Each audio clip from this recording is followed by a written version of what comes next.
Bismillahirrahmanirrahim. Assalamualaikum warahmatullahi wabarakatuh. Sahabat tazkirah yang dirahmati oleh Allah Subhanahu wa taala, insyaallah pada kesempatan ini kita akan mendengarkan kisah tentang Sya'wanah al-Ubullah atau biasa dikenal dengan wanita yang selalu menangis karena Allah. Nama Sya'wanah al-Ubullah memang tidak sepopuler para sufi lainnya. Namun penghambaannya kepada Allah sungguh membuat iri hati para muslimah lainnya. Hari-harinya dihiasi dengan penuh air mata, dan semua itu semata-mata dia lakukan sebagai bentuk rasa tunduk dan takut kepada Allah. Dari kegemarannya menangisi diri, Imam Al-Sulami pernah menjulukinya dengan sebutan Al-Bakiyat, yang berarti perempuan yang gemar menangis. Sementara itu, Sifah Al-Soffah karya Imam Abu Al-Fard Ibnu Al-Jauzi disebutkan bahwa Imam Mudar pernah mengatakan, "Aku tidak pernah melihat seorang pun yang lebih kuat atas banyaknya tangisan daripada Sya'wanah."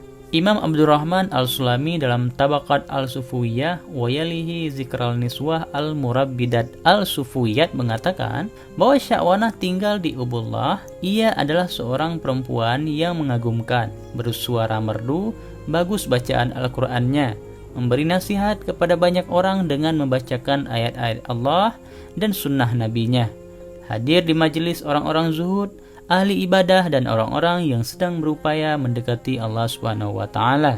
Perjalanannya mencapai tahap itu sungguh tidak mudah. Bagaimana tidak, bahwa Sya'wanah yang sebelumnya dikenal sebagai seorang perempuan yang hampir setiap hari pergi ke tempat-tempat hiburan.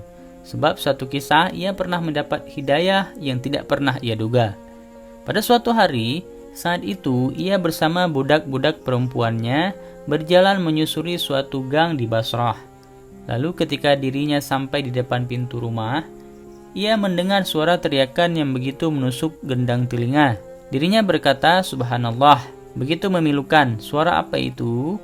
Ia pun segera menyuruh budak perempuannya untuk mencari tahu apa yang sedang terjadi. Budak yang disuruhnya pun kemudian pergi menunaikan tugas yang telah diberinya. Namun ia tak kunjung kembali.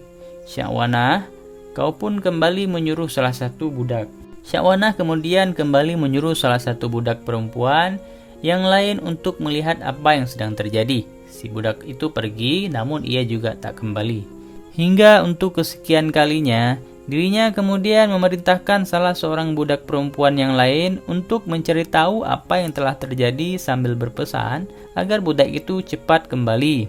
Budak perempuan itu kemudian kembali dan mengatakan bahwa Tuan Putri, teriakan tadi bukanlah teriakan orang-orang yang sedang berduka karena ada yang sedang meninggal dunia, tetapi itu tangisan orang-orang yang sedang menyesali dosa-dosanya. Tangisan orang-orang yang sedih karena penuhnya catatan hidup mereka dengan tinta-tinta maksiat. Setelah menerima laporan dari budak perempuannya itu, ia pun segera pergi ke balkon rumah. Lalu dari atas balkon itu, dirinya melihat seorang pendakwah yang dikelilingi oleh sekelompok orang.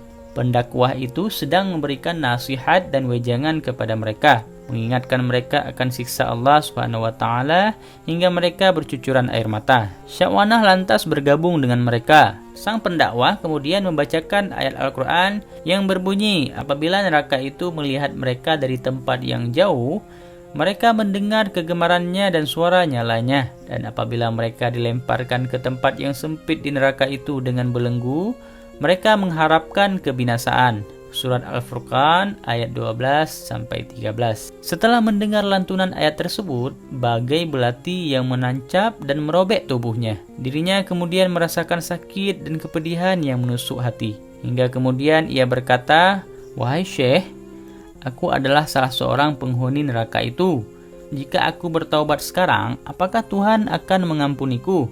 Sang pendakwah kemudian menjawab, "Tentu jika engkau bertaubat kepada Allah dengan taubat yang sebenar-benarnya, walaupun dosamu sebesar dosa Sya'wanah." Sya'wanah lantas berkata, "Wahai Syekh, Sya'wanah yang Anda sebut tadi adalah saya, yang setelah ini tidak akan lagi berbuat dosa." Sang pendakwah berkata, "Allah Subhanahu wa taala adalah zat yang maha penyayang dari segala penyayang. Tentu engkau akan diampuni jika mau bertaubat kepadanya dengan taubat yang sebenar-benarnya." Setelah berbicara dengan pendakwah itu, Sya'wanah pun kemudian menangis.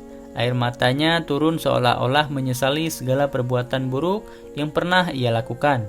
Kemudian ia pun memutuskan untuk memerdekakan seluruh budak perempuannya serta menyibukkan dirinya dalam beribadah. Ia pun kemudian bertekad untuk menebus dosa-dosa yang pernah ia buat. Bahkan ia melakukannya sampai tubuhnya kurus dan tak berdaya lagi, sebab terlalu sering menangisi kesalahan-kesalahan yang pernah dilakukan oleh dirinya. Itulah kisah Sya'wanah yang selalu menangisi dosa-dosanya dengan rasa takutnya kepada Allah Subhanahu wa Ta'ala. Semoga kita dapat mengambil hikmah dan pelajaran, dan semoga Allah ampunkan dosa-dosa kita di masa lalu. Amin ya rabbal alamin. Wallahu a'lam bishawab. Wassalamualaikum warahmatullahi wabarakatuh.